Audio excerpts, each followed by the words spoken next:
I have a daughter. Her name is Lisa. I met a woman of my age at work when I was 35. Her name was Emily, and we got married. She was a widow and had a child. She had lost her husband to illness. At that time, Lisa was only 6 years old. Lisa, this is your new dad. Nice to meet you, Lisa. Nice to meet you too. Without looking up and making eye contact with me, she answered in a small voice.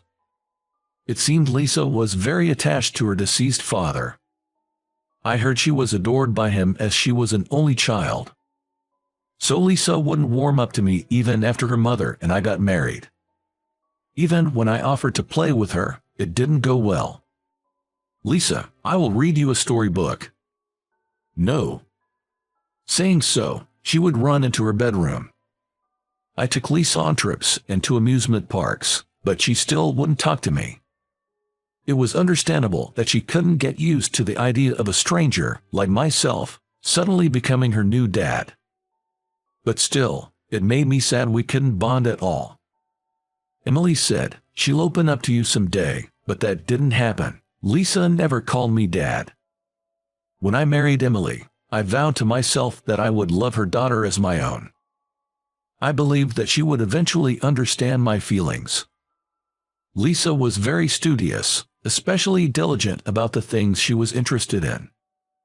She had an interest especially in acting. At her request, we found her a theatrical troupe to join. She was only 10 years old when she started acting, but her dedication to practice was impressive.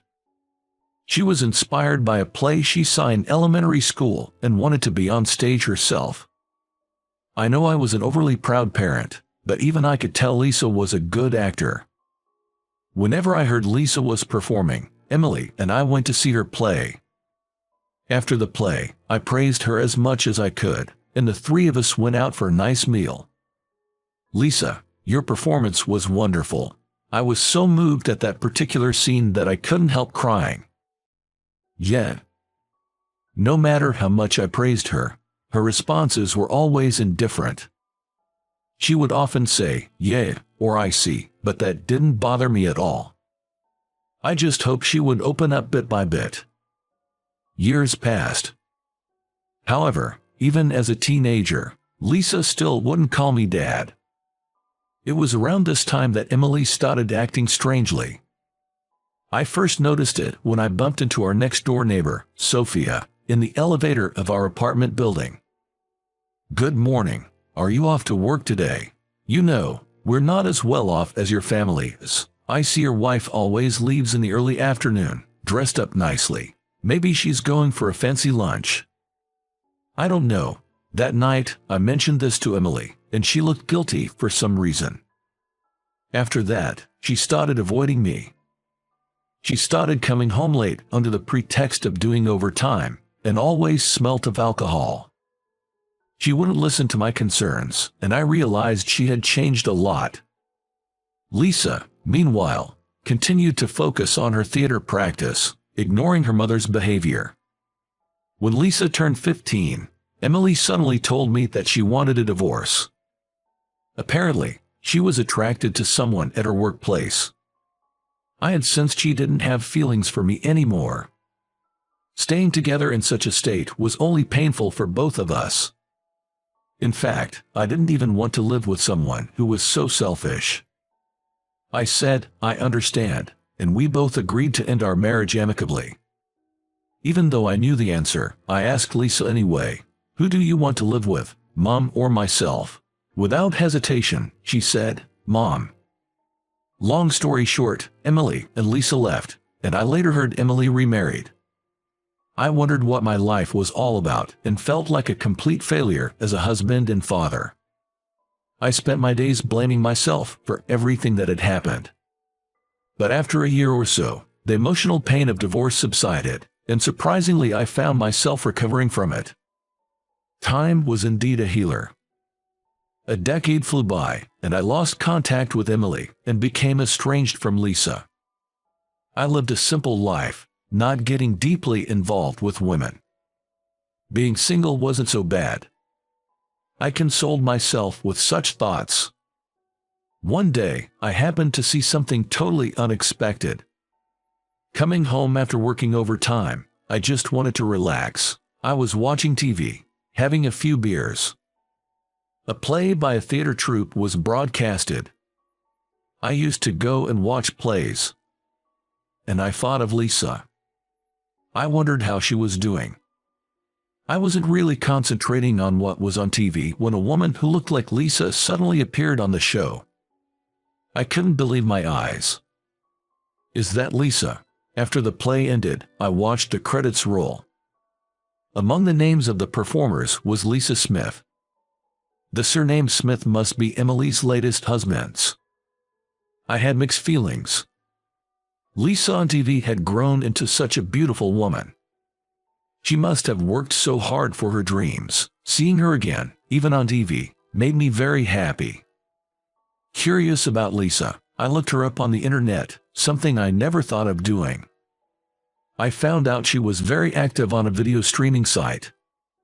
Lisa, busy with her theater group, still managed to find time to update her videos daily. I remembered how hard-working she had always been. Since then, I started watching her videos every day without fail. Her videos were about her daily life and small talks and such. She didn't have many fans, but I noticed some dedicated ones were commenting daily. I was surprised at how worried I felt. Considering I was no longer her parent, I had to laugh at myself. Some time after I started watching her videos, Lisa posted a video titled, "Something I Want to Say." Something was telling me this was completely different from her usual content.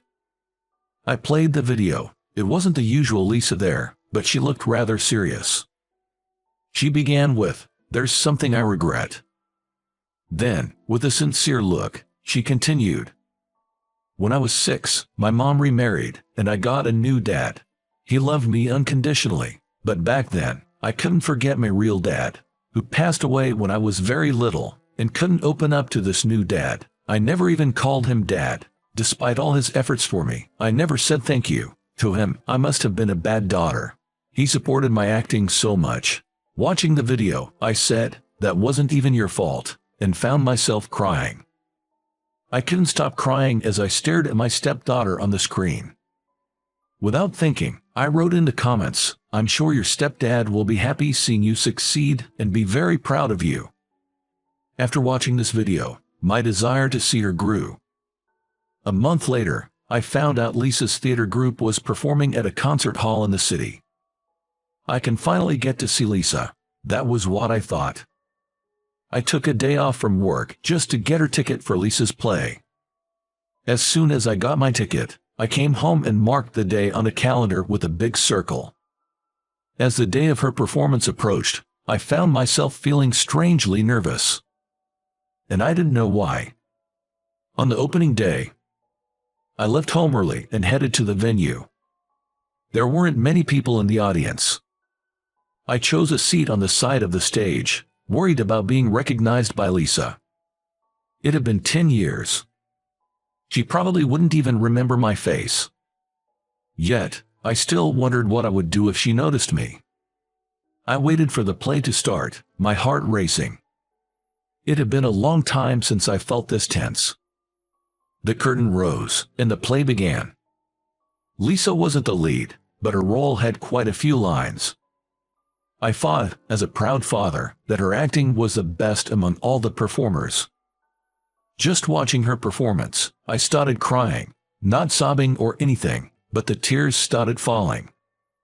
At some stage, I thought our eyes met for a second, but it might have been my imagination. After the play ended, I went to the reception, intended to leave a bouquet of flowers for Lisa. After spoken to the receptionist and turned around, I saw Lisa standing there. I got so nervous I was unable to speak for a while. Finally, I managed to say, "Hey, long time no see, you were amazing." Lisa smiled and said, "You came. Thank you. I just happened to find out your troupe was performing." I stumbled over my words nervously. We stood there, smiling at each other, speechless.